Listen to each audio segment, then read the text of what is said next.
Howdy, howdy. Let me pause this music.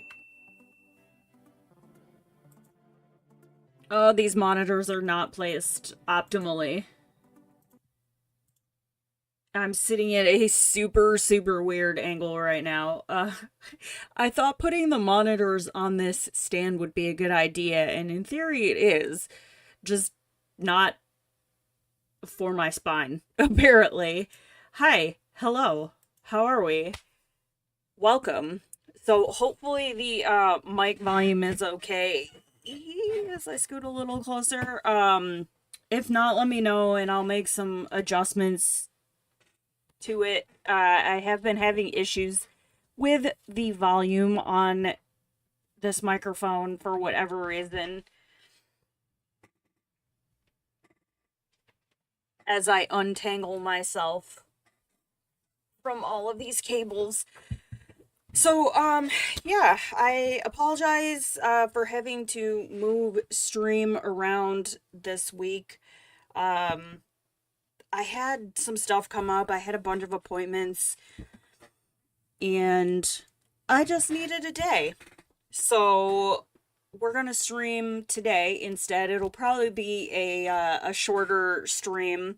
And we're just gonna work on a whip. I'd like to maybe finish a project this month. I haven't really been finishing things. I don't know if that's just partly because of, you know, my trip earlier this month, and I've been working on some original pieces and not so much coloring stuff. So there is a 30-minute whip video for this page that came out while I was gone. And we're going to work on the B page today. And I am using Shuttle Arts. These are the dual tip water-based markers, and they're the pastel set. So the majority of this base was done with the markers. I'm pretty sure I don't think I used any. I didn't use any marker for the jar. Just the colored pencils. So I'm trying to kind of figure out where I want to start. I don't know if I want to work on one of the bees or what I want to do.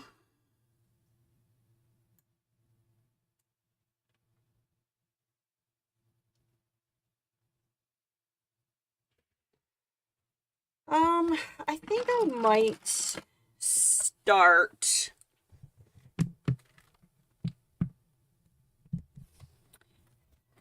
on this bee up here because I kind of messed him up, and I want to see if I can, what I can do to kind of fix him here.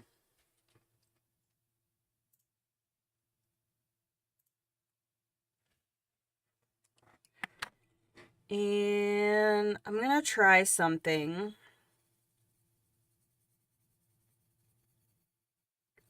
Before I go and grab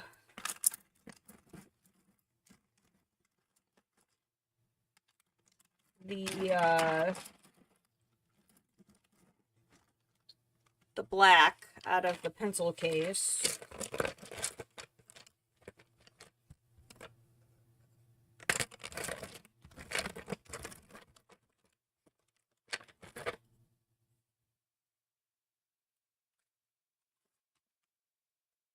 I probably could. What are you? Dark umber? Let's...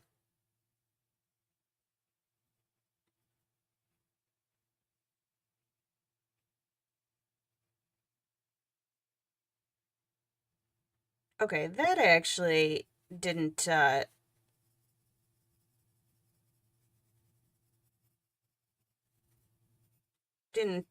go too... Okay. So I shouldn't need to pull the black out of the case. I think we can do it with what I have on my desk. So instead of using just this straight black pencil, because I actually don't have it out, I'm using a little bit of a combination of the indigo blue and the dark umber.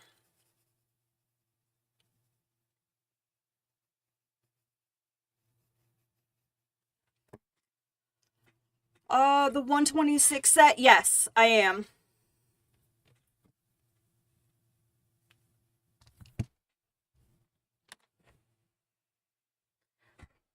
But I am, I'm working with a limited color palette just from what I have out on the, on my desk from other projects.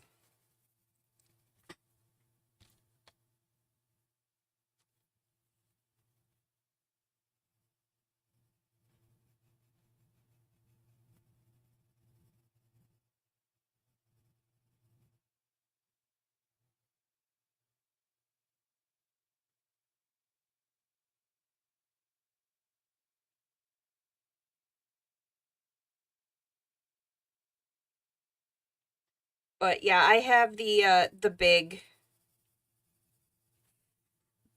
set.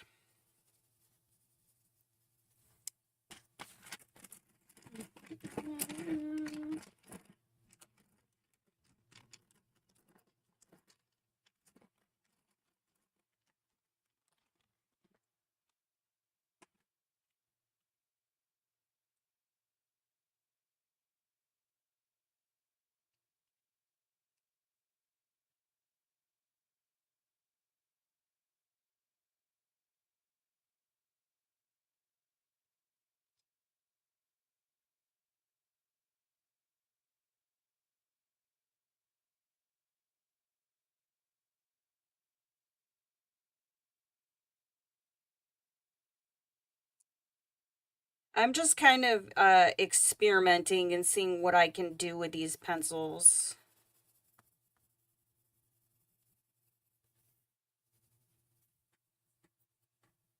Okay.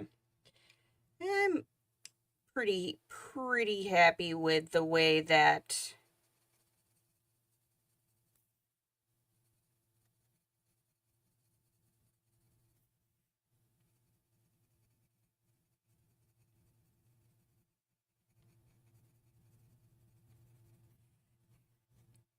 and I can always come back in and actually, since I have it on my desk,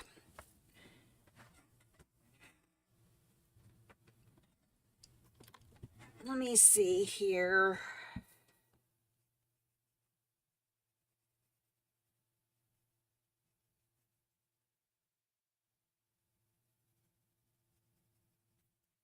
Okay, that works.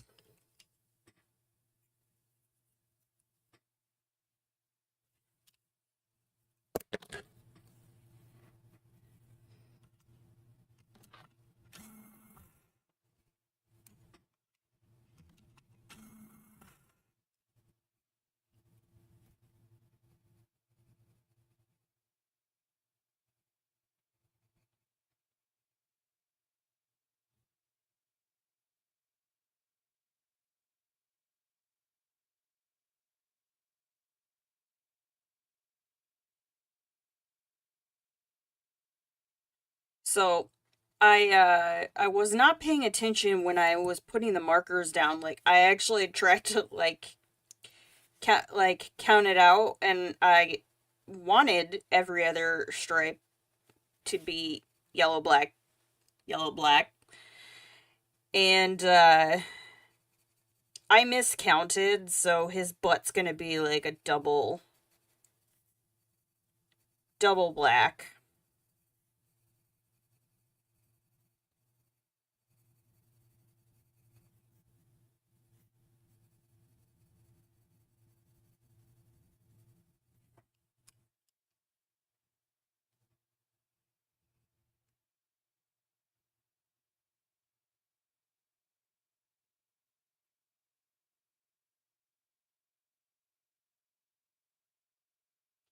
But these pencils do a pretty nice job of blending to the point where you can mix colors.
And then I probably will just do the yellow with the pencil. Although I think I still have I think I still have my yellow marker out here from the honey.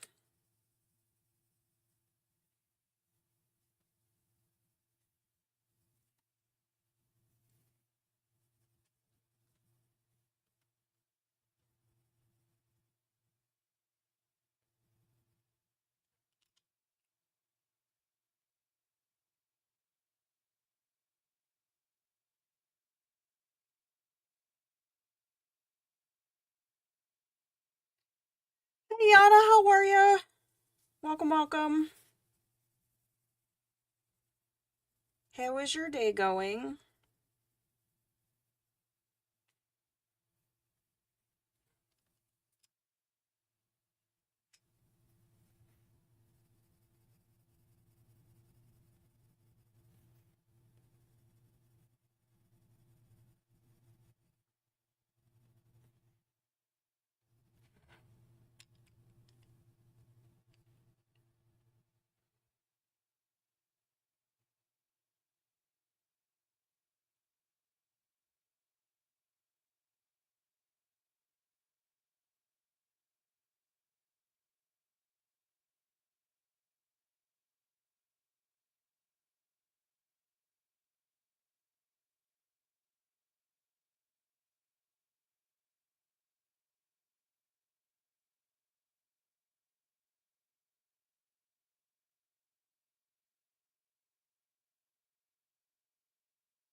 Enjoying your open windows day here on the creek? Nice.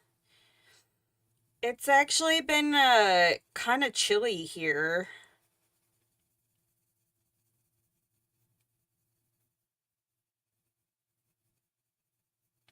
I mean, I don't miss the humidity, but it would be nice to not go from summer to fall like just overnight. Oh yeah, this is was probably one of my favorite pages when I first flipped through this book. This is actually the first page that I am um working on in this one. There's a whip video up uh working a little bit on it. I actually started this one on my own, but it's a really beautiful page.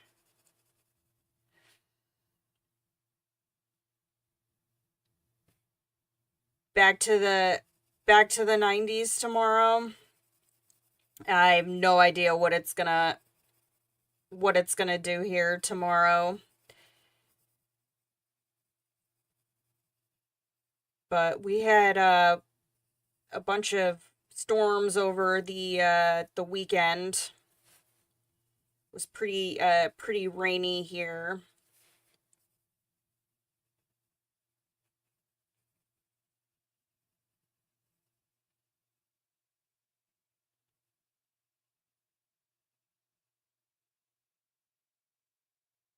And then it stayed kind of chilly.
Hi, Melinda. How are you? Welcome, welcome. How are you? How's your day going? Let me move this over just a little bit.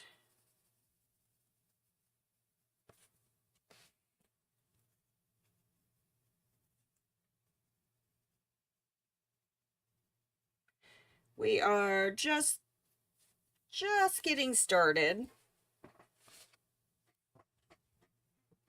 Sort of.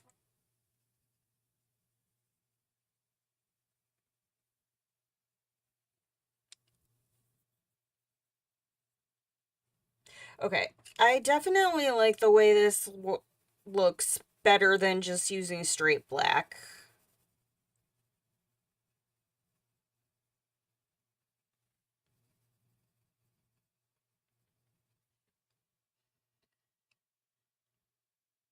Thank you for the kind words. I appreciate it. Yeah, this is a well, not a long time whip because this book hasn't been out for too long, so I can't call it a forever whip.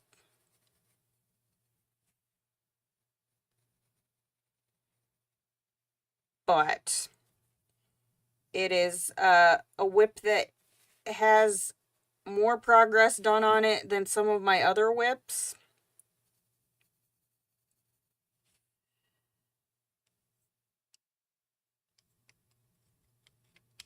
Hi, Queen Bee. How are you? Everyone have a blessed rest of August. Much love. Dropped off a like and shared to your community page too. Well, thank you so much. I appreciate that.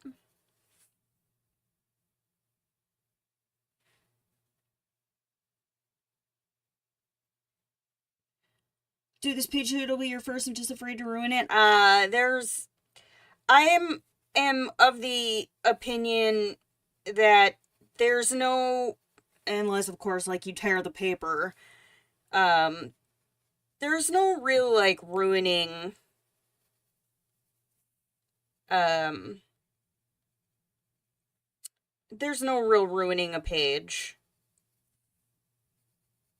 And even if it's something that you don't like the way it looks when you first start, and so you put it aside and come back to it well down the road, which I have pages that sat unfinished for years because I didn't like what I did to them, and then I've come back later on with a new supply or a new technique and been able to kind of resurrect it into something that I actually liked the outcome.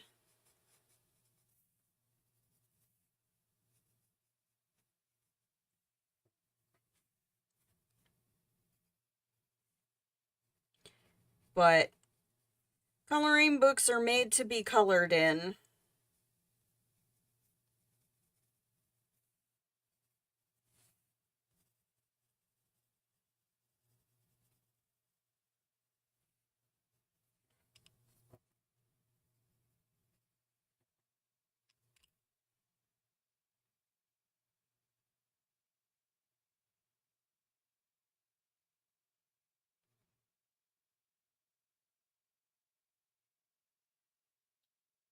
Have more page to finish and then need to start a buddy color in Linda Ravenscroft's book.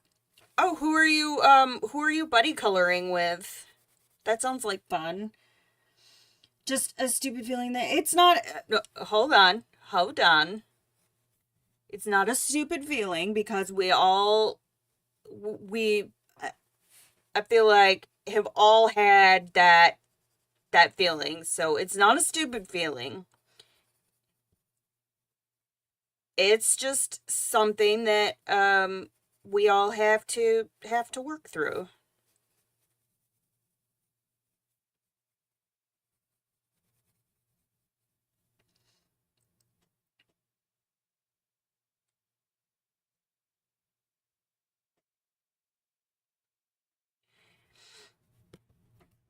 It does not have to be perfect because there is no such thing as perfect.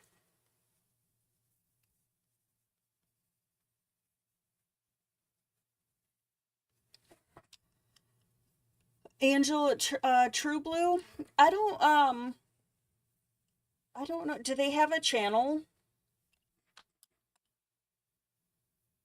Has she has a or they have a YouTube channel? Okay, I'll have to check them out.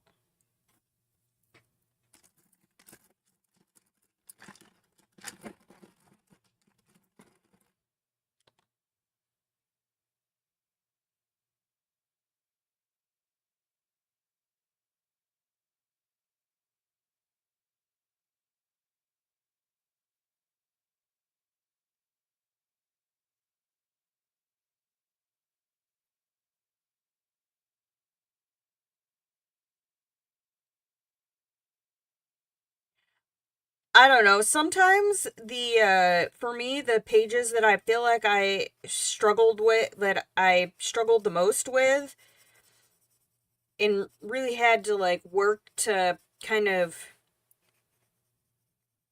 correct things out are the pages that I find the most satisfaction in.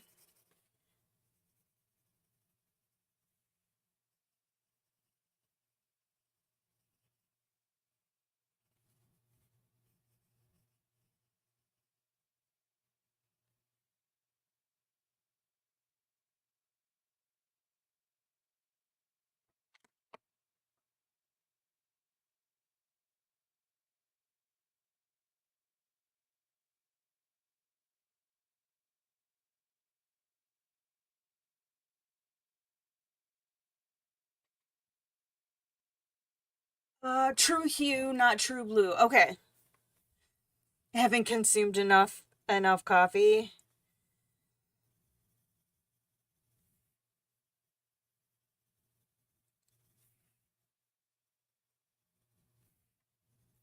Fair and valid. I had my one cup.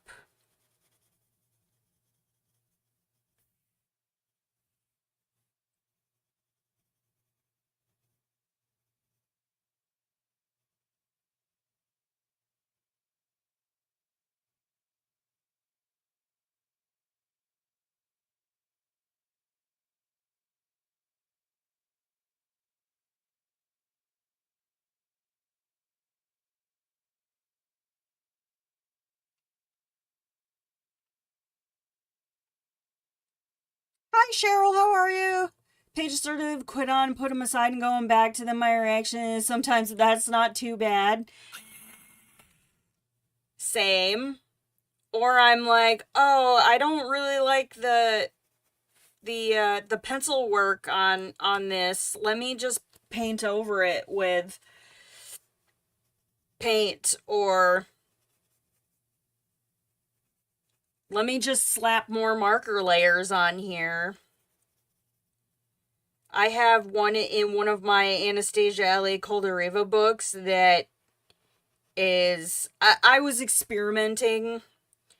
I was trying to do some kind of like a fantasy thing with it, and it did not go to plan. So that is one of those that every time I look at it, it scares me. And I come back to it because I'm hoping that at some point in my life I will be able to find a way to fix it. Hi Brooke, how are ya? Welcome, welcome.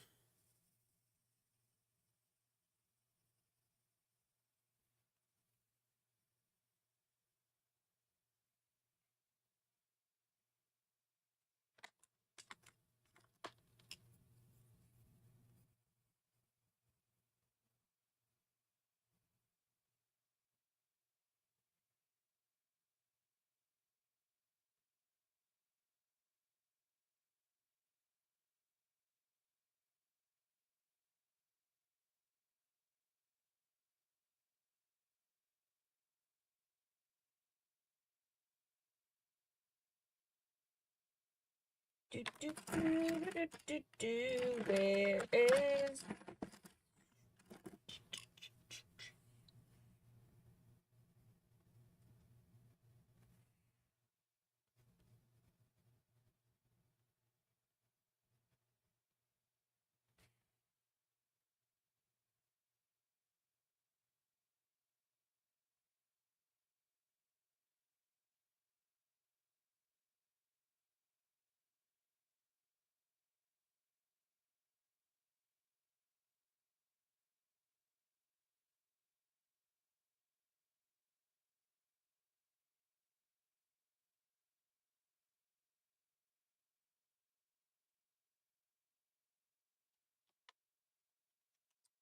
Yes, I like that.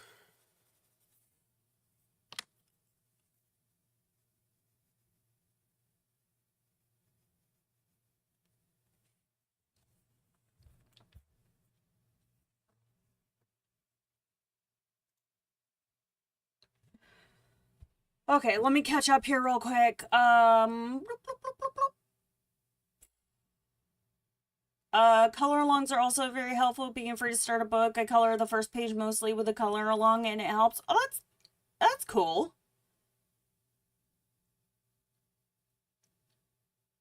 That's an interesting take. Two new books are by Polly Brune and Mathilda. I'm not even gonna attempt to pronounce that. Amazing female French illustrators. Polly now has two books, and Mathilda has one similar to Fragile World, and they focus on environment. I think I have one of Polly Brune's books, Amazon. Sometimes over time I acquire new supplies which may help when revisiting a page I have tossed aside. Yes. Same.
Kanoko Agusa.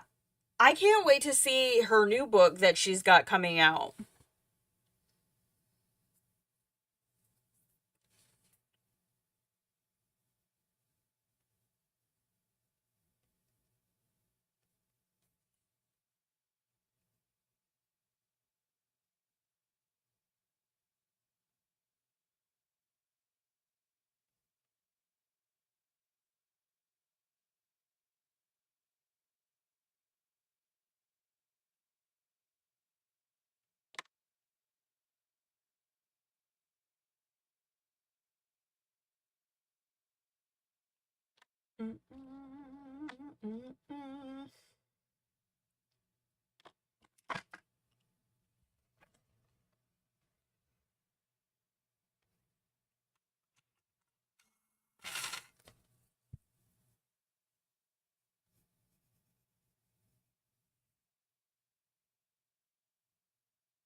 Okay. All right, so I'm satisfied with this guy. I'm going to wait on doing the wings. I'm not quite sure how I want to do those yet. So I probably will um once I get all of the bees colored, I'm going to kind of bounce around just so we don't spend the entire stream on like one element, but I will probably do the wings once I have all of the bees done. So did a lot of drawing, only life quit at a point after your mom died. Thought to try it to calm a bit and so on, and helps you a lot watching videos. It really can be a definitely, I agree, a therapeutic experience, as long as you don't let it like stress you out, that's usually when when I know it's time for me to put things away, is if I start overthinking it and get too stressed out about it, then it's time to step away. And I am very sorry to hear about your mom.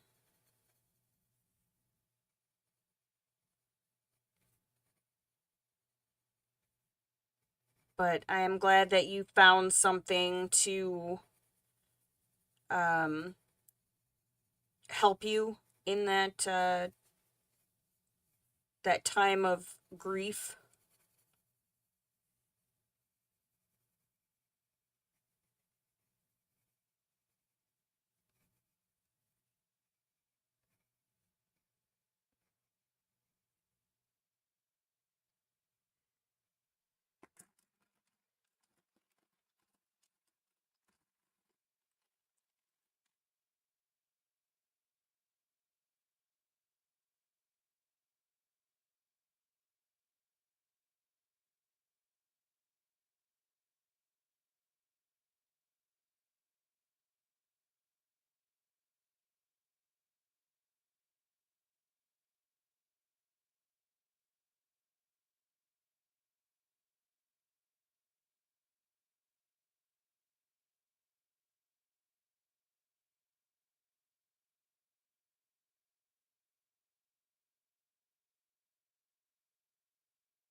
I find it therapeutic too, but especially considering right now YouTube is about all I can manage, like job wise,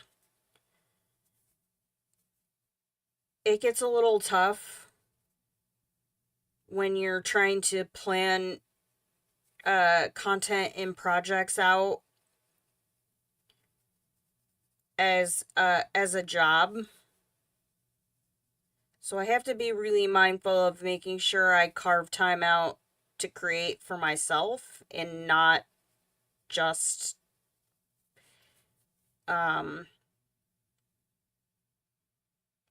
for YouTube.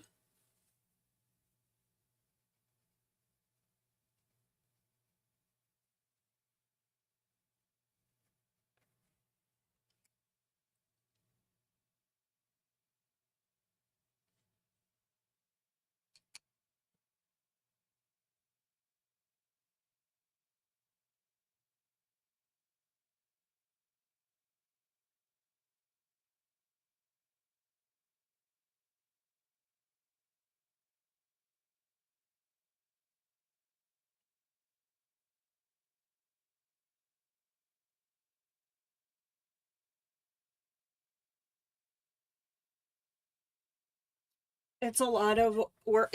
It definitely it is a lot of work. There's a lot of, thought that goes into different like formats for videos and what does well and what doesn't do well, and um balancing out what the community wants to see versus what I want to work on, and um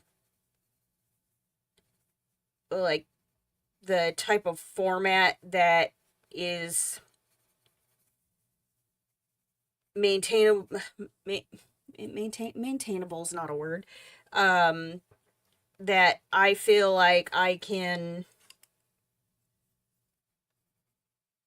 that I can manage. And the the project planning for lives isn't, well, that's for lives, that's kind of the, I think the hardest part is the project planning and deciding what I want to work on.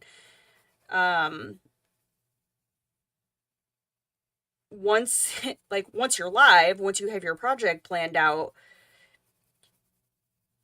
then it's relatively like gravy from there. The video side of things is definitely challenging.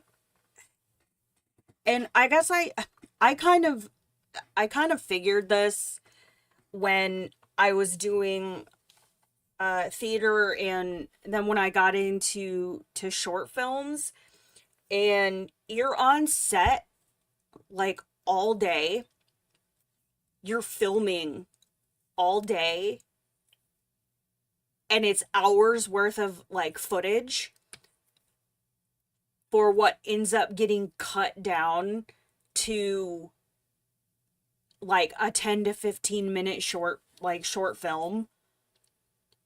And like a 30-minute TV episode could take a week or two to record for a 30 minutes of final footage. And so that's a lot of time, like when you're recording videos, depending on what the project is, that kind of comes into play as well. So depending on what I'm filming, if it's like a start to finish type deal, so the video that I released while I was gone for the harmonious pencils ended up being about a 30-minute video, and that was sped up. That was probably 10 to 15 hours just on the page itself, cut down to 30 minutes, and just trying to, uh pick the right pieces and stitch things together. And then if you're doing um a voiceover, like, it just, the editing is the most time consuming part.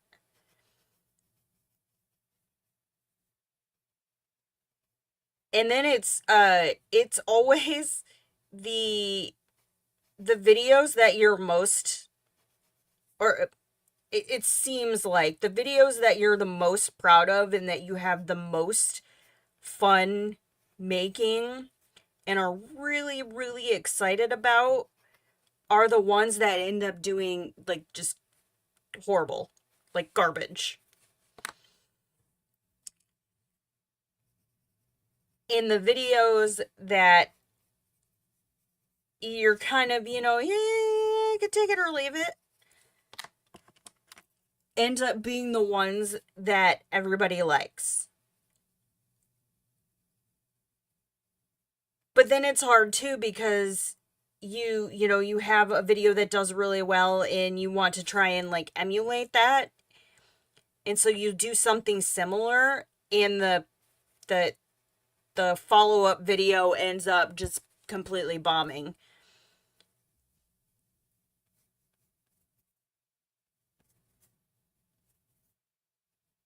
So that's the part where it can get really like frustrating and take the fun out of doing this,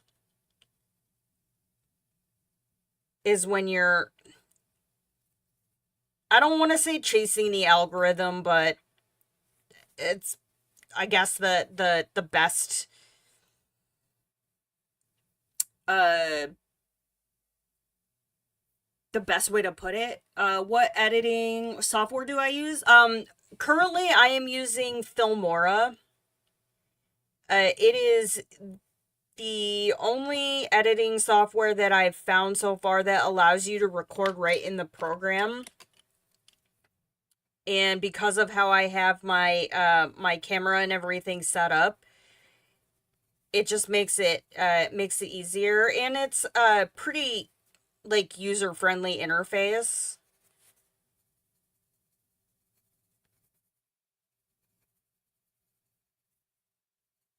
And it's, well,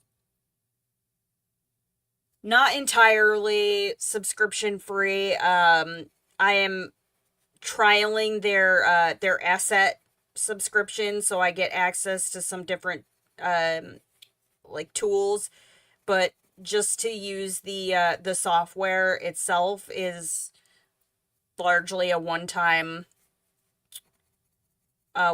payment.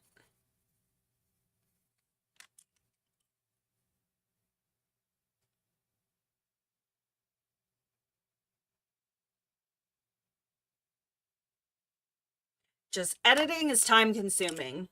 It's a lot of back and forth and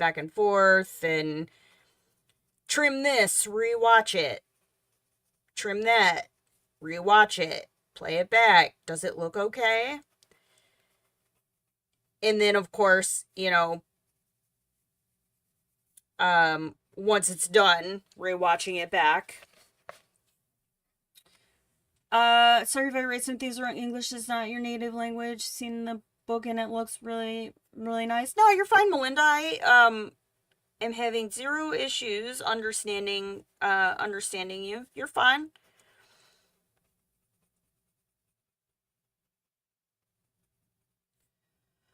Have the new Hannah Christmas book on pre-order. I also have the Hannah Christmas book pre-ordered. I am actually really excited for this one. I watched some of her little mini flip that she did, and I really liked the variety in the images that I saw. So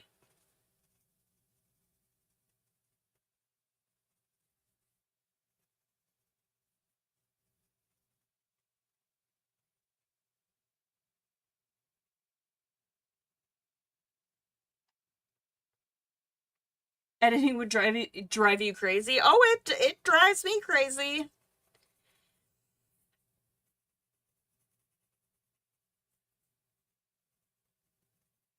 That is the most time consuming part. At least for like um actual like coloring videos, flip throughs and things like that where I'm not really doing a whole bunch of like crazy stuff are pretty easy.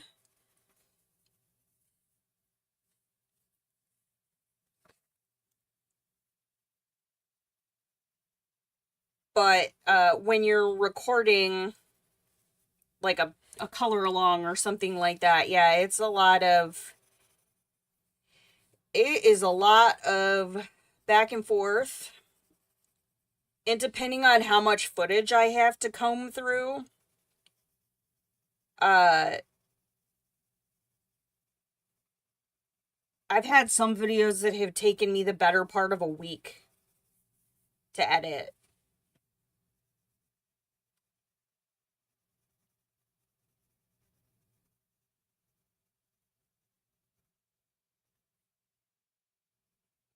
And I've kind of tried to, well, even though I have largely stepped back from videos, unless I don't know. Videos have kind of become a, if I have something to work on to share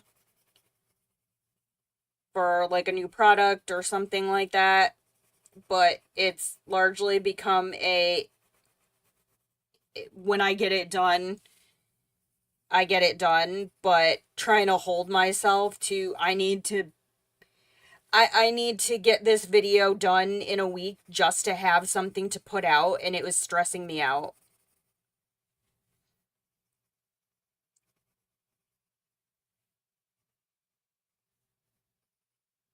And that definitely took the fun out of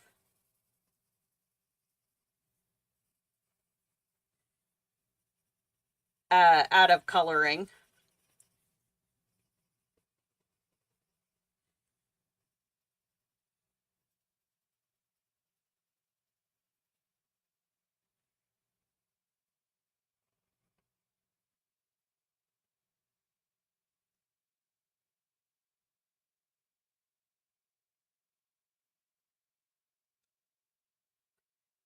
Hi, Anna. Thanks for stopping in. It was good chatting with you.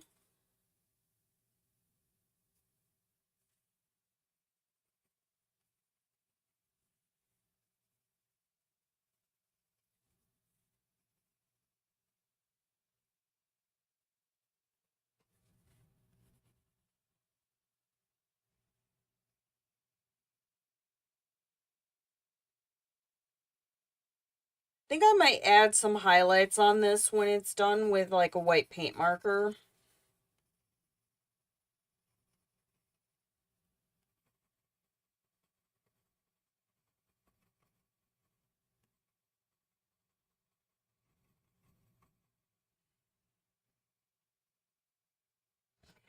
And I probably will have to go back and do something with these flowers, but I'm not quite sure what yet. I just feel like with the rest of the tone of the page that the color of them currently doesn't quite fit the vibe, but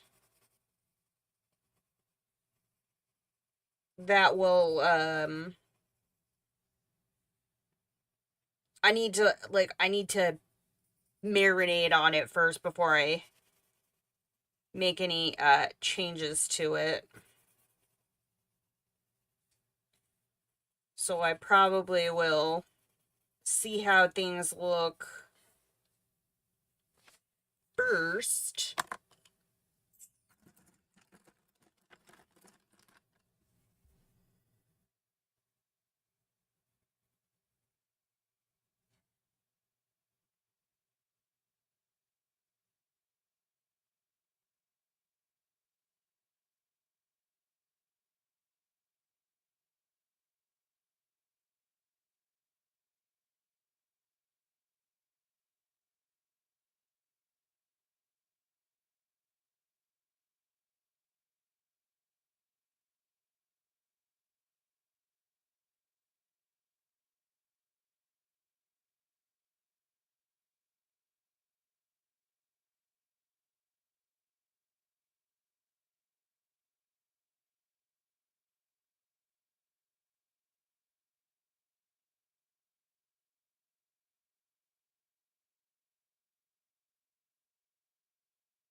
How many years have I been coloring? Oh boy. Let's see. I left active duty in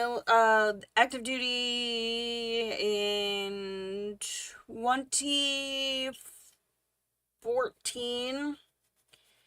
Probably on and off since maybe 2015 ish. But I just did it for fun and to like pass time when I was between classes at the college or waiting for auditions and things like that. And it was just kind of um like a side hobby, but I never really got into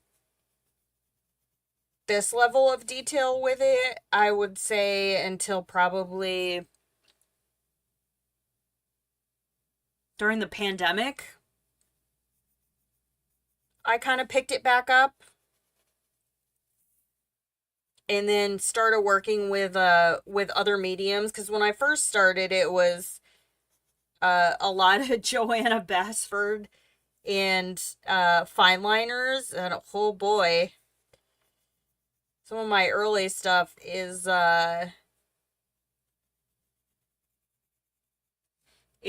interesting. Still in the process of looking for a better paying part-time job, 20 hours a week, since I'm not getting very many hours to work at Publix. Job hunting is tough for sure. Hopefully you find something though that resonates with you and that you enjoy doing.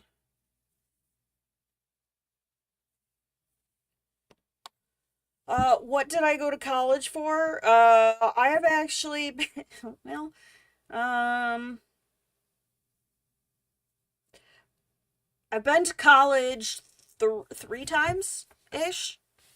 So the first time was right out of high school. I went to community college, and um I just went for a liberal arts degree at that point. I never finished the degree. Ended up leaving during my or after my third semester and went into the Air Force. And then when I was in the Air Force, um so you're automatically enrolled into a community college of the Air Force program for your job that you have in the military. And so I have a associate's degree from the Air Force in transportation management, logistics. And then when I left active duty, I went back to school and got an associate's in theater arts. So I have two completed degrees, and I'm actually contemplating going back and getting my bachelor's in marketing, since my retirement from the military is almost official.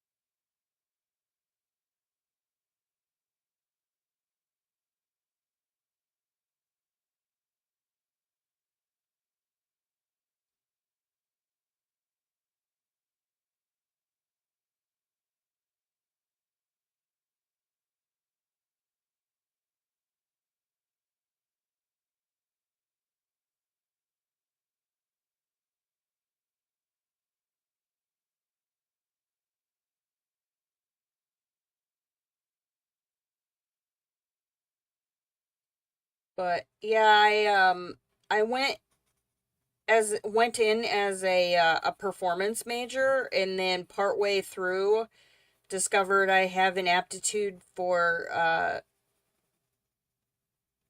the tech side of things. Think being in the military kind of gears you towards stage management. So I ended up getting hired while I was a student to work in the scene shop. Stage managed a couple productions and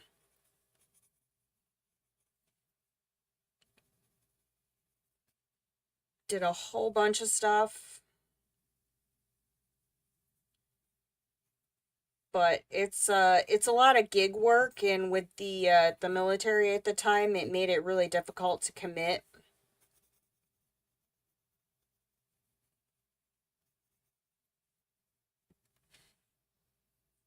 Why do I want to get a BA in marketing? I don't know. I find that that side of things interesting. Advertising, marketing, building brands towards different demographics.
So I don't want this to look like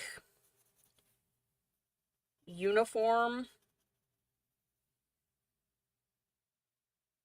because it wouldn't look that, oh, excuse me, it wouldn't look that way in real life. So I'm being kind of like haphazard with where I put the color, and I'm not really like doing a lot of heavy blending. I want it to kind of look, I guess, rustic. Would that be the word?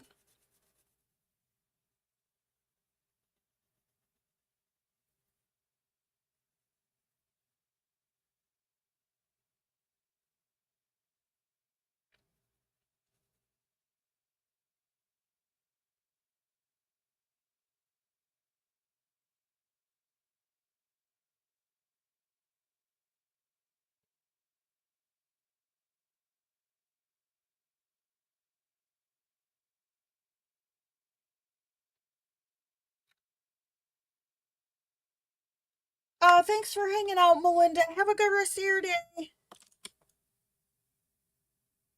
see.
Some of these little spaces up under here I probably will have to do off camera because it's kind of hard to see, and I'll need to lean over my desk.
Okay, I'm gonna leave that for now. Maybe? I'll just try something. Oh.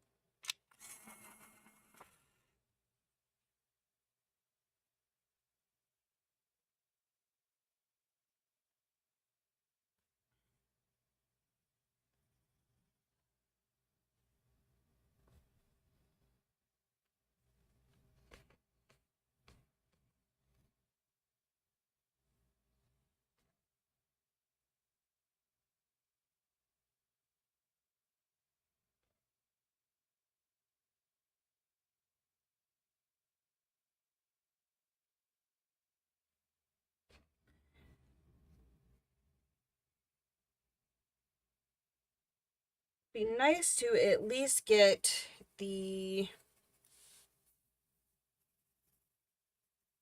jar finished here.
Okay, so that's where we're at for now.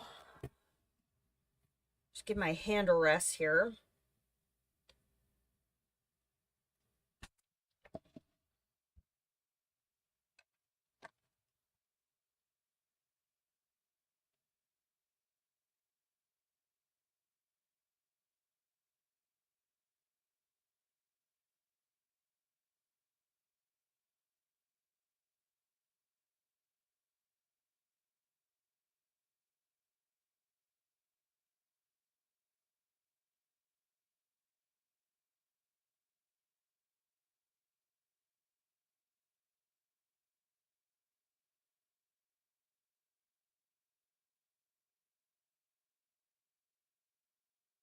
Hmm.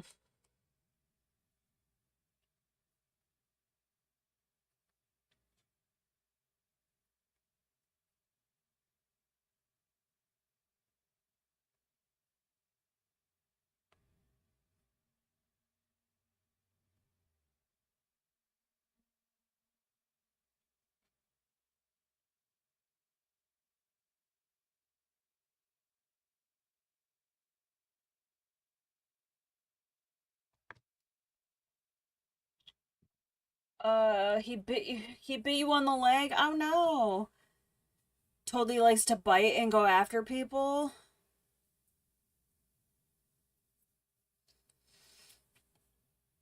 So he's a stealth biter.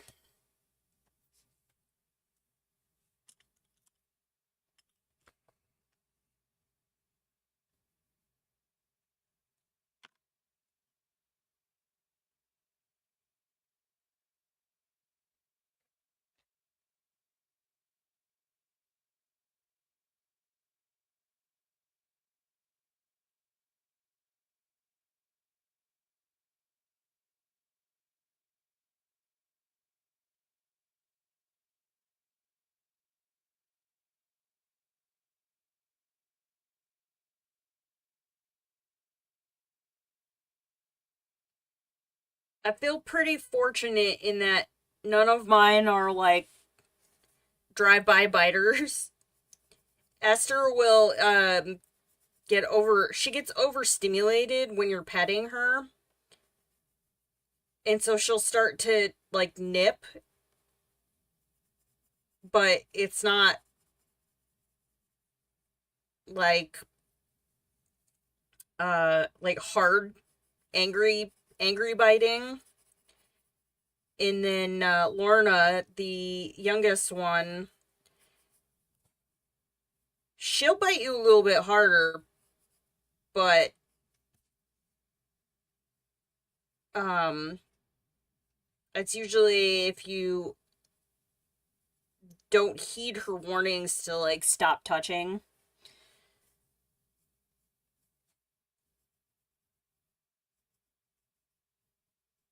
But they're all pretty well behaved. And then one of them has no teeth, so I'm not super worried about getting bit by him.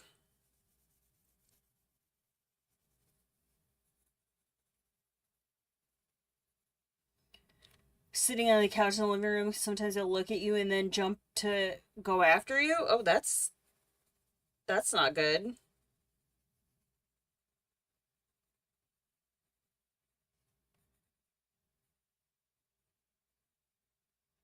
Did you get him as a kitten, or was he an older cat and you adopted him as an adult?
It doesn't like to be pet a lot. Did find a brand of wet food that's maybe 95% protein, except for the fish flavored one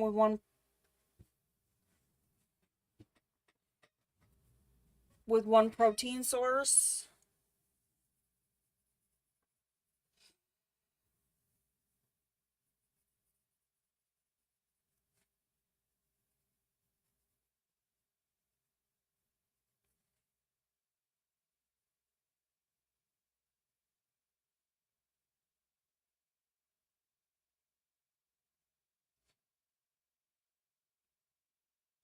Yeah, we just recently switched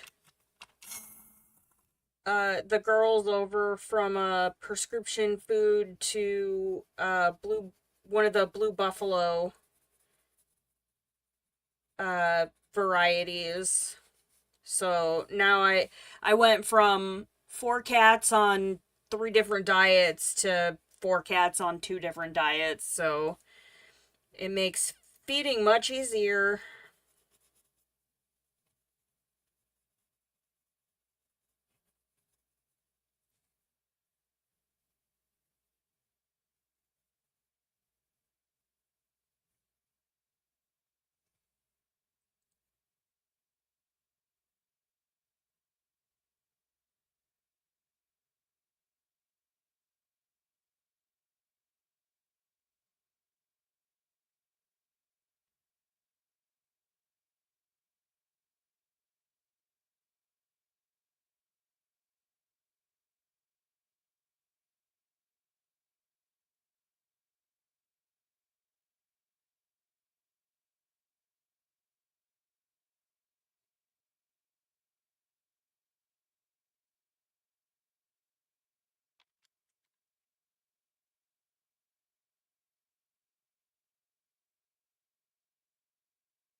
Keep seeing little rash on his chin and his mouth. His stop serving him on plastic bowls. He's a part Maine Coon though, right?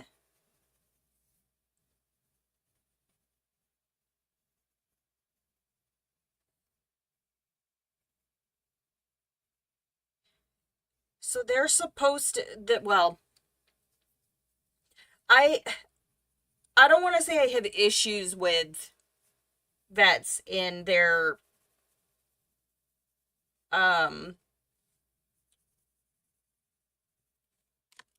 how they treat pet weight, but I think sometimes they don't always take into account the whole but like whole body composition of the cat. So I think sometimes they tell people that their cats are fat without looking at the whole like the whole body, if that makes sense. So Aluso is about 17 pounds. He is definitely not a fat cat. He is just big. Like his whole like body structure is large.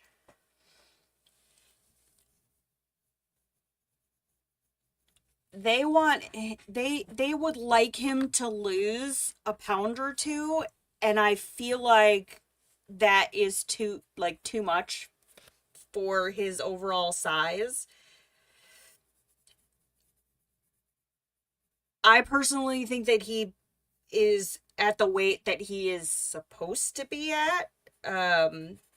Now, if I compare him to our other male cat, who is just a smaller, more like he's he's built different. He's a smaller male cat. 17 pounds on him would absolutely be too much. So they want him to lose another pound, and granted, in that situation, I agree with them. So when our our cat that passed away last year was sick, and we were doing more free feeding, because at that point it was when he feels like for he was a senior, he was 16 and he had cancer. And so with him, it was when he wants to eat, he needs to have food like available for him. So the routine kind of went out the window, and whatever Oreo didn't eat, Parker would come and scoop up. So he absolutely needed to trim down. I was 100% in agreement and on board with that one. But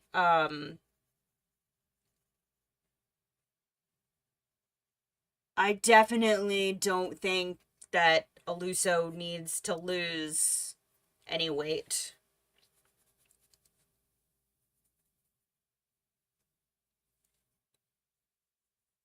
But yeah, they don't. It just doesn't seem like they take the whole body composition into account sometimes, when they're like, oh yeah, all of your animals are overweight. And I'm like, I don't free feed. I don't overfeed. So it gets a little frustrating sometimes. Just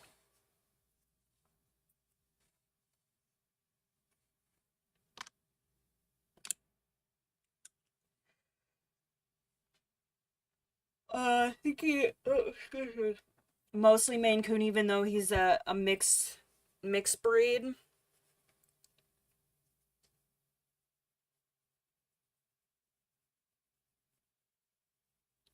So see, 14 pounds on him might actually like not be his ideal weight. And if he's super, super fluffy, then yeah, you're probably not going to see his ribs because it's under a bunch of fur.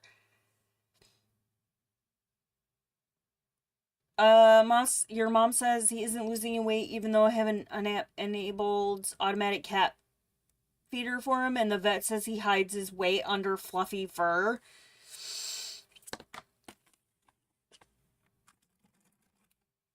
That's fair, but they should still be able to, like, if they can palpate his rib cage, and he's got like a nice little like tuck to his waist,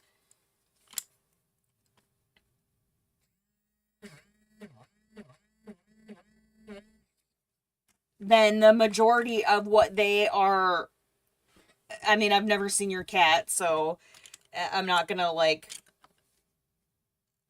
say your veterinarian is wrong, but he might look fat from the outside because because he's fluffy,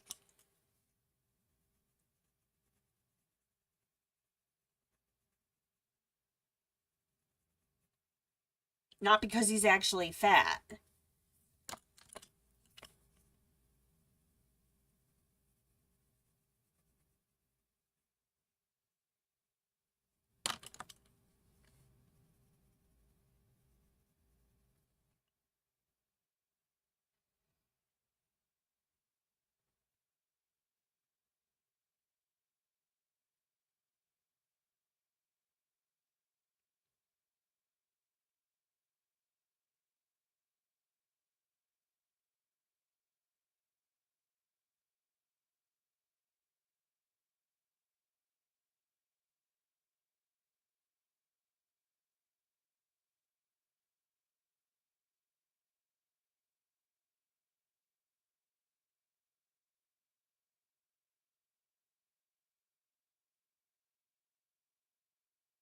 But that reminds me, Aluso is due to. I need to make him an appointment.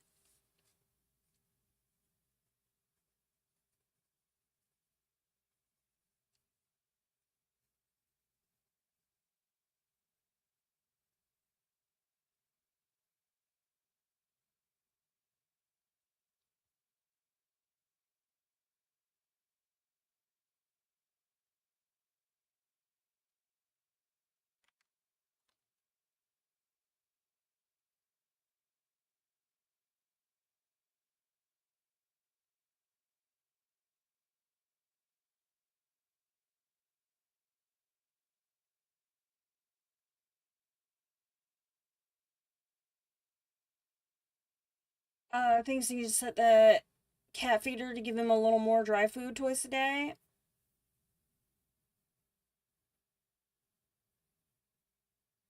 I usually, well, I mean, since we have four cats, I don't have like the auto feeder set up anymore. We used to use one for the boys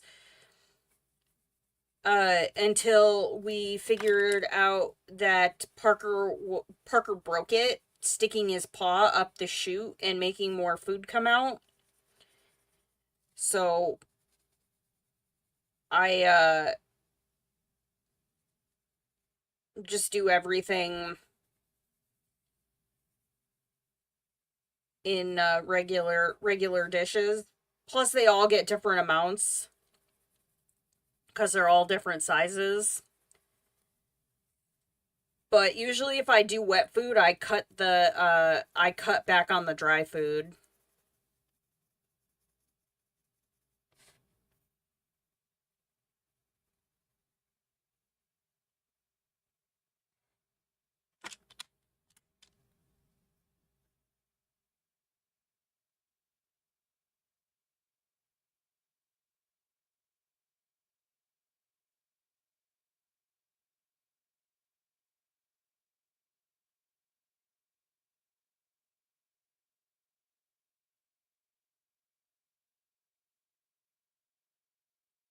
And then Aluso usually I will give him his dry food in a puzzle feeder and make him work for it.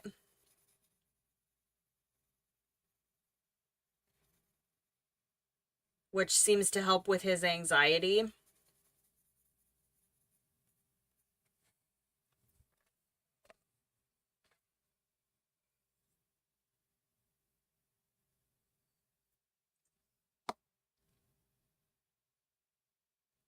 Uh, doesn't do that his with the current one because he's more interested in eating the dry food. Only gets a portion of a can of wet food twice a day though.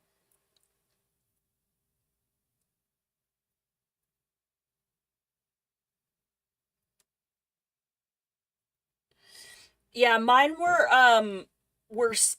like sticking their paws up the chute to get more dry food to come out, so they broke the little flap inside it.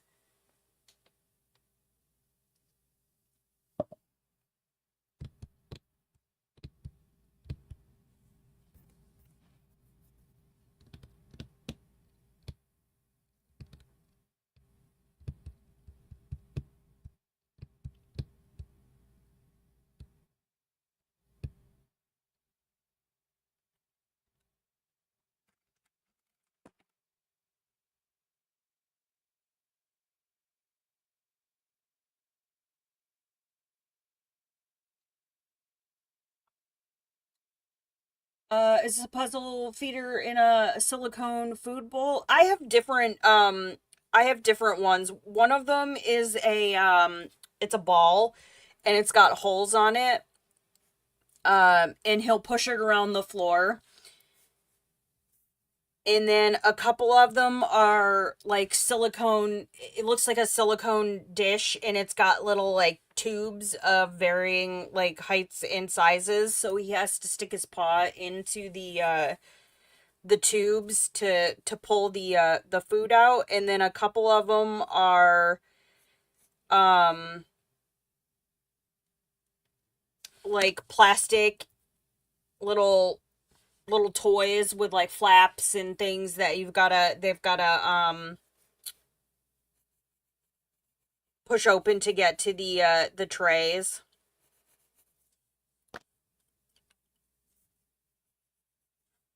Yeah, I don't like this color.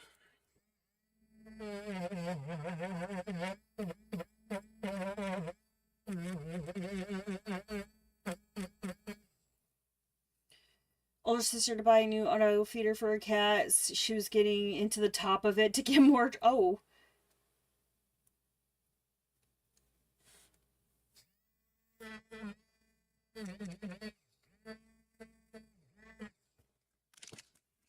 they are crafty little boogers.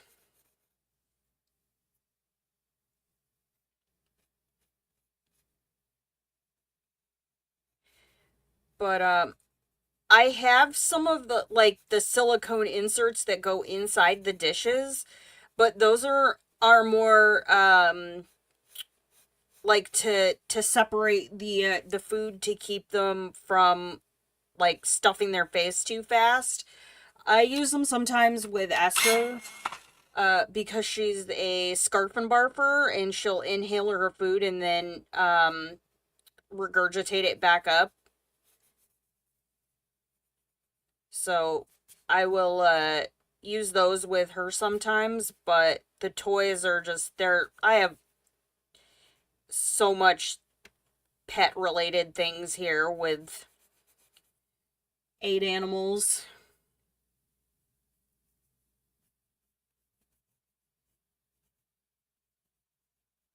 I think some of them were left over from Ellie, our pug. And then when we lost her, they kind of got passed on to the cats. And then some of them were new that I bought specifically for the cats.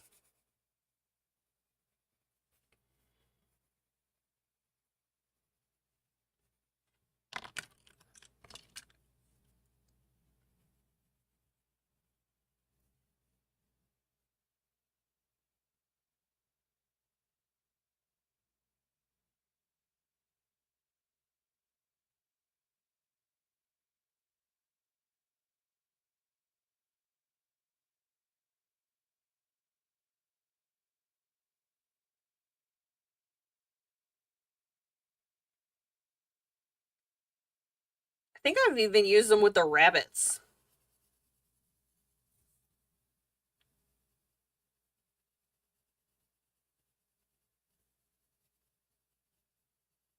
And then we have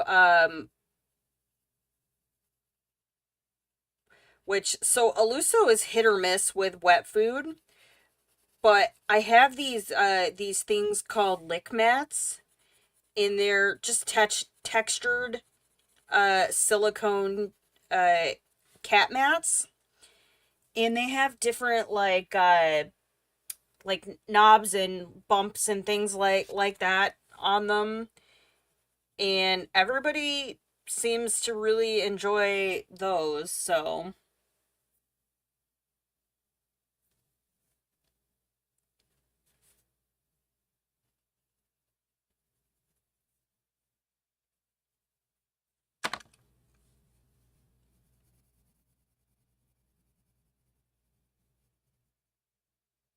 you just smear the wet food on it, and then they lick it off. And I guess the textures and the like ridges and whatnot are supposed to simulate the texture of if they were actually eating prey.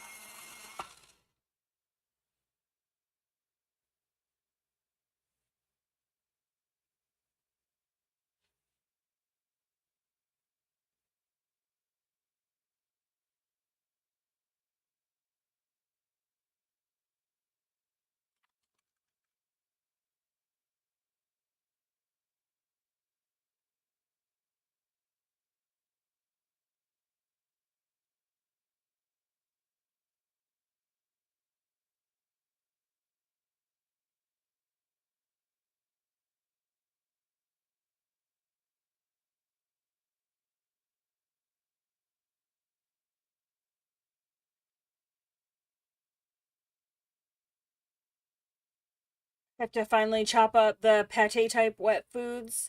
So these you kind of with the mats, you just smoosh it like all over, and then they just lick it up.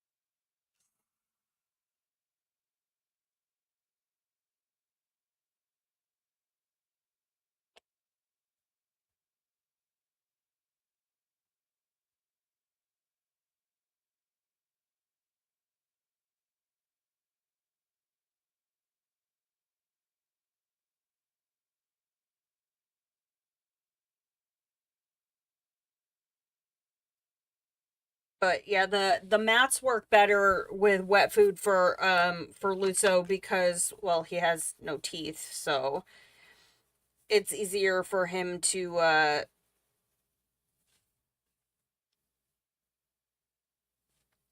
lick it off the mat than to try and like pick up chunks. Although he definitely doesn't have any issues picking up his dry food.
Okay, so I think I'm gonna do her dress in a blue color. And I will probably end up using this blue for the background, just because I feel like I need to break up all of this. Tried the liquid type wet foods with your cat that has no teeth. I have to be really careful of what I give him. So he's on a special diet. So a lot of the store foods and things like that, he's not supposed to have. He's on prescription food. But I've used some of like the topper type like gravy things with him in the past, but he's really limited on what he is supposed to have.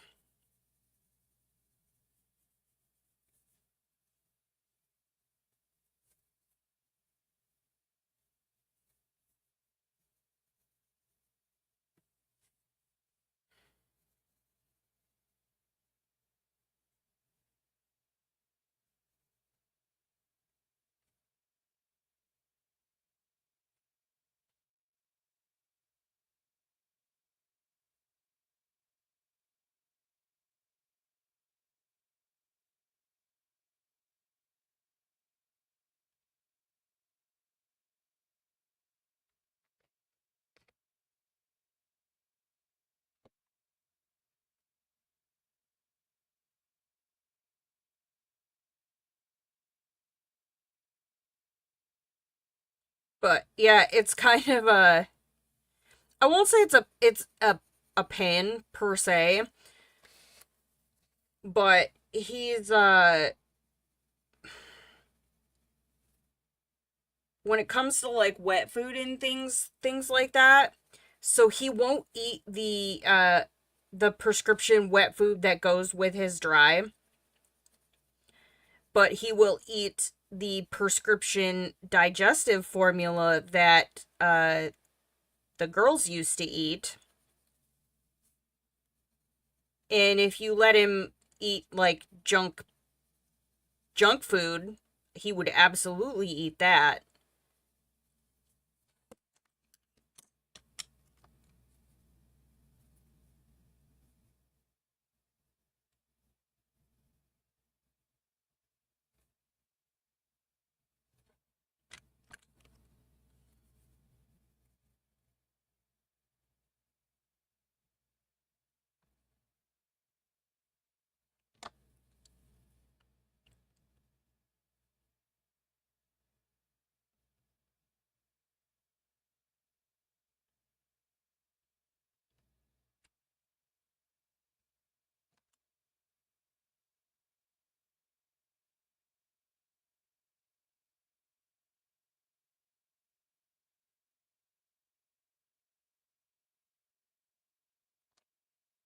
Kidney disease or some other health issues outside of him.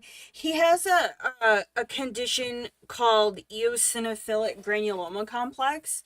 Um, it's not entirely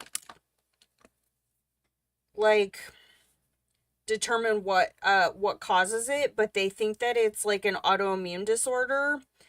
So um his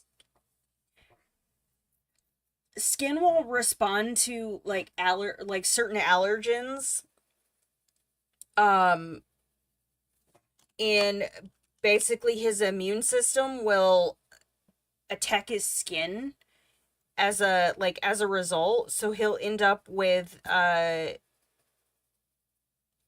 lesions, uh and if they aren't kept under control, then they turn into some pretty nasty like open granulomas. So that's part of the reason why he was surrendered to the shelter was his previous family couldn't, I don't think, couldn't afford the treatment. The medication that he's on is pretty expensive.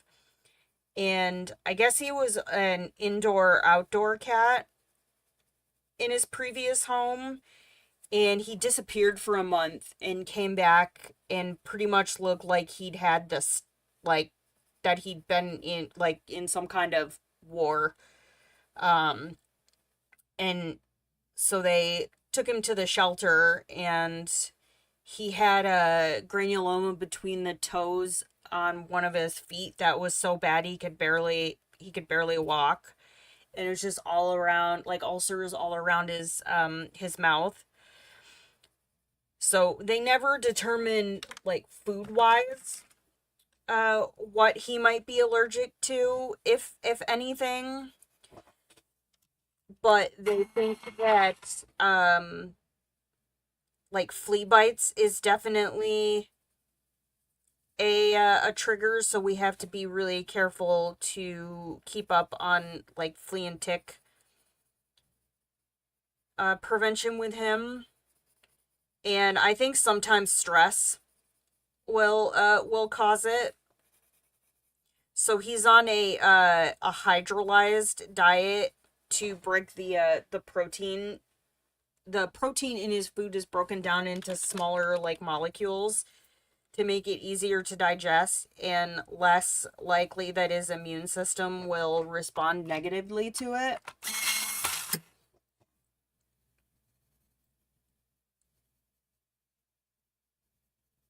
And so we kind of figure he has something up with his immune system. The condition that resulted in him losing all of his teeth, they think is largely autoimmune as well.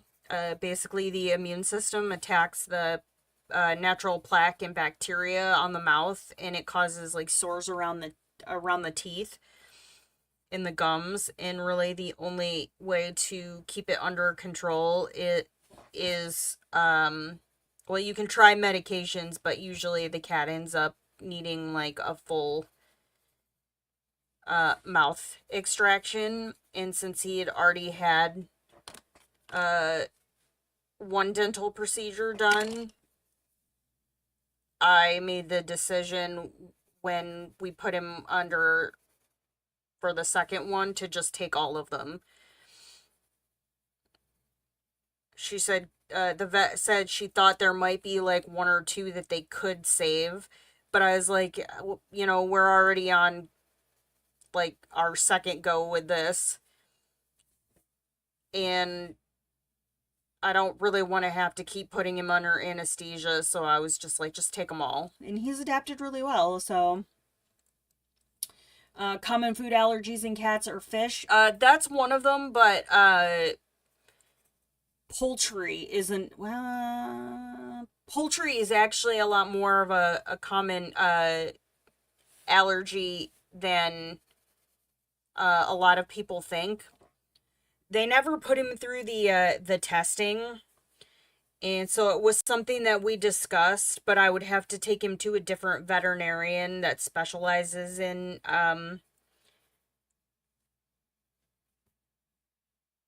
that, and I'm absolutely like not against taking him and having it done. It just always seems like something else comes up that ends up being needing to be dealt with first. And he does pretty well on his prescription diet and his medication.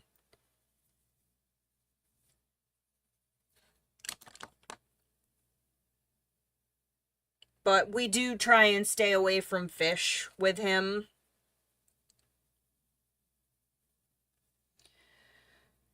Last cat became allergic to fleas when she was older. We found out after she ran away from us, came back, and yeah, flea bite allergies are pretty common.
Yeah, Luso is on a he's on cyclosporine, which is a it messes with the immune system to keep it from um going crazy in response to allergens, but he still has flare-ups every so often. So sometimes he ends up having to do a course of steroids.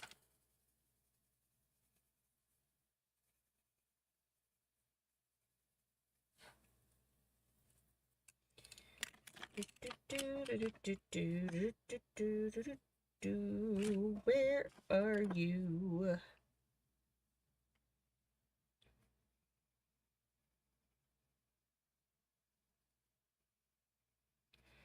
Yes, I am coloring her hair blue, but it's not gonna stay blue.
Mm-mm.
That is a really tiny little area to get into.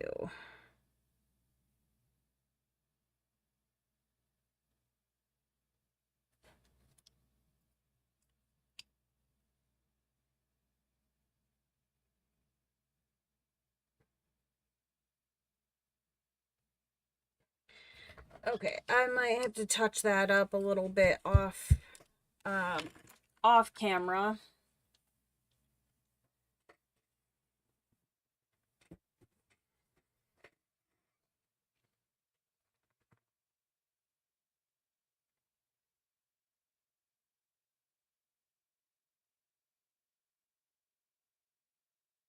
Okay, I'm pretty pleased with the progress on this so far. I like how the bees came out. So let me, I think,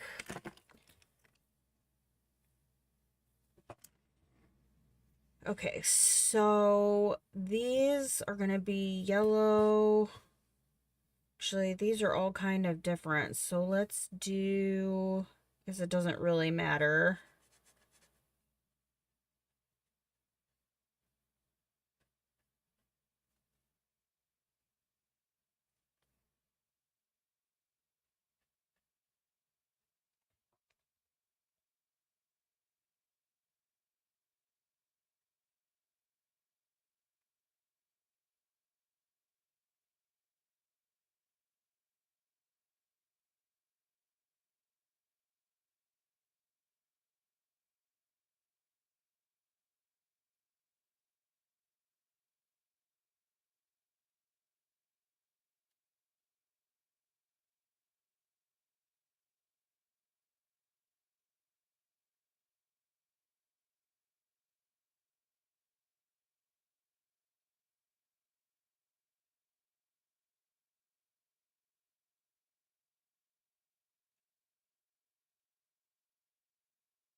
What black marker am I using? So this is one of the Shuttle Art, the dual tip pens. I don't have the box, on my desk, but this is their pastel set. I have to go back and add it to the description after the stream. I was kind of in a rush this morning trying to get things together, but this is like a, it's almost like a pastel gray, like violet.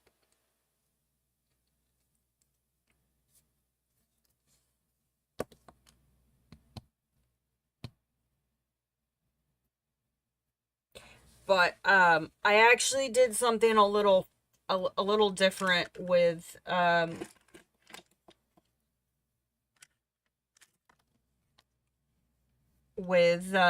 coloring on this one. So while the marker is drying, I'm just gonna go ahead and block in the yellow area, and then I'll go through my weird color combination for the black areas on our bee here. So I will give you guys the color combination for that, because I wasn't sure when I was doing the first one. Yes, it's the Shuttle Art Pastel Dual Tip Water-Based Marker.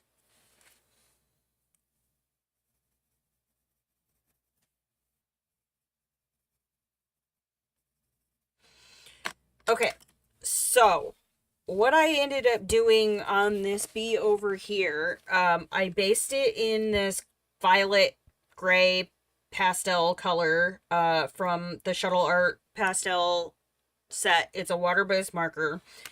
And then instead of just going in and using a black colored pencil to darken things up, I started out with, this is the indigo blue. And I kind of just went in and put it where I wanted, around the edges and in the little fluffy parts.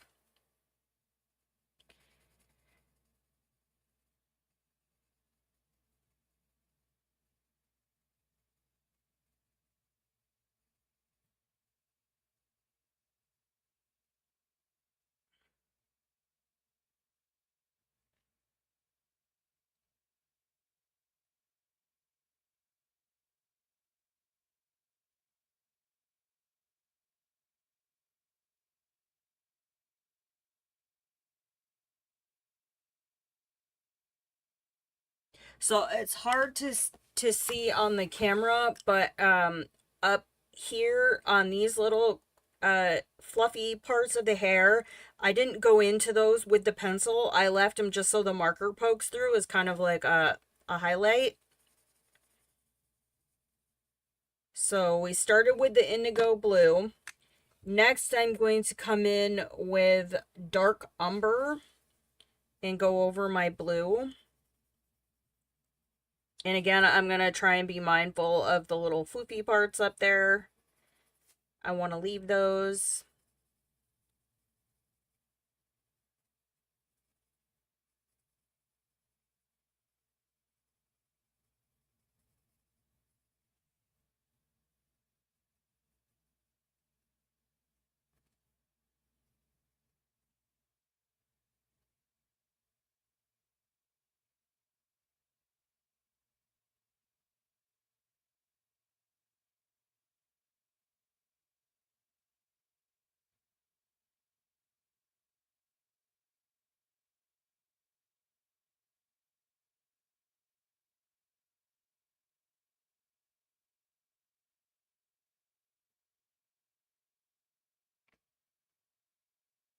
Wanting to try the 56 set of the Shuttle Art dual water-based pastel markers.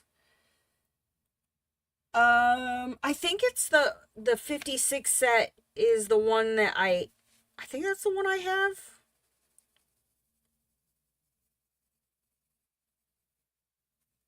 Hold on just a second. So I had them out on my desk, and then because I was only using a few, I put the box back.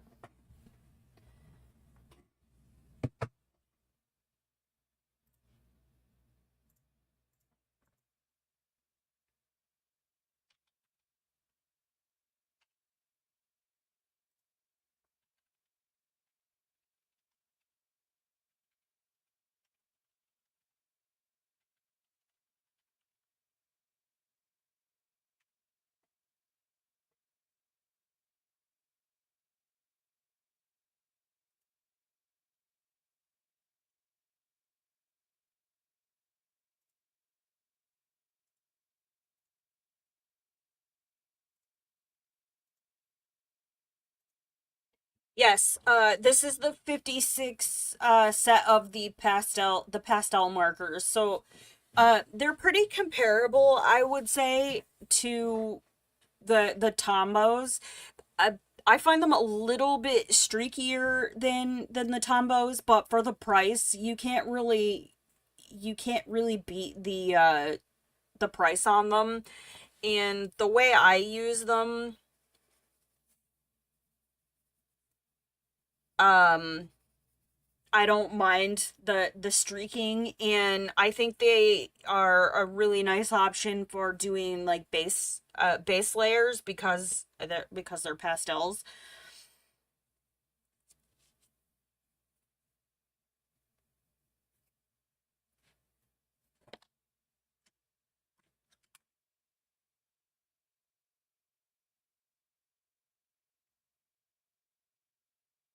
But I would recommend them.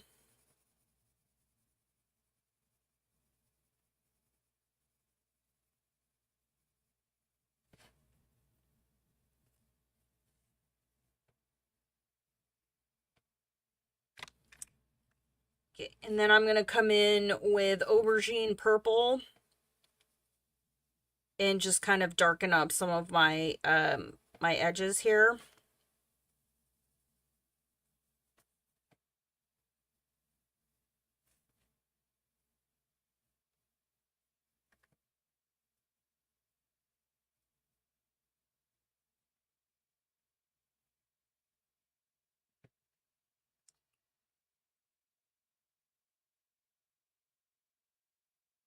And I might come back in and just this is the dark umber again, and just a little bit more of this.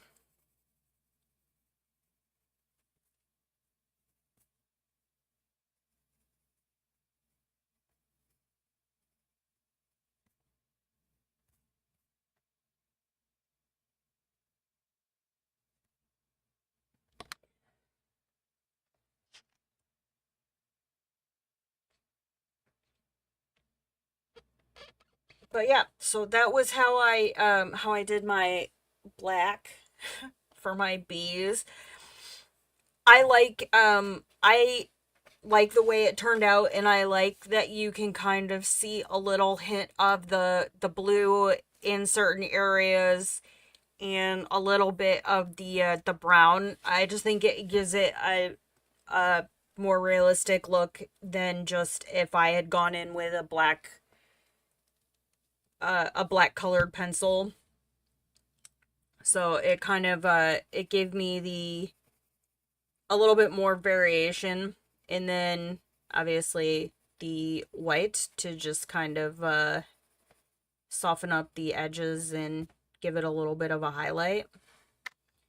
And you can always come back in with the aubergine purple and um some of these little like floofies and whatnot. But I'm pretty happy with how the bees have turned out. And I just kind of want to see how this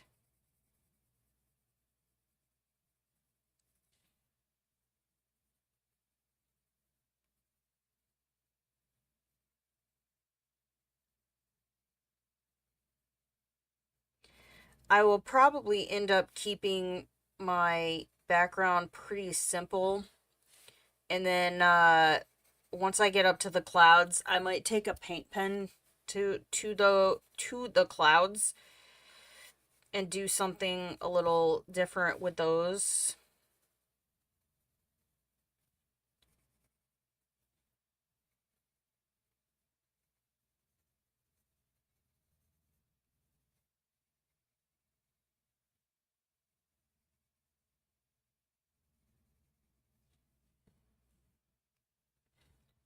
But then that will kind of tie in. Oh, I should have used that indigo to do the shadows on her dress instead of the purple. Which, that's fine. I can go back in and touch that up.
So I'm just blocking a little bit of this in.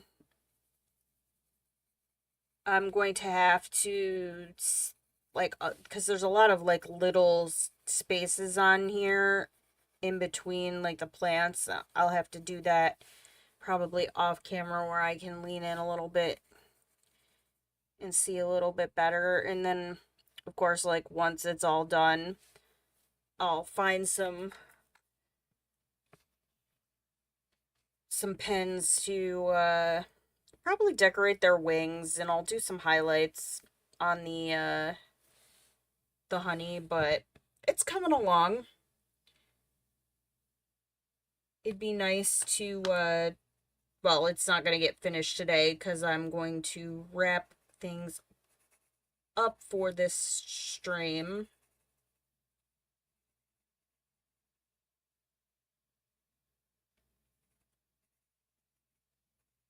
But I can at least do down here.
I'm off errands to take care of. Looks lovely. Thank you, Cheryl. Have a good rest of your day. Be safe running errands. I'm actually about to end as well, so I think that's a good spot to wrap things up. I know this is a bit of a shorter stream today, but I kind of feel like I'm out of my time slot.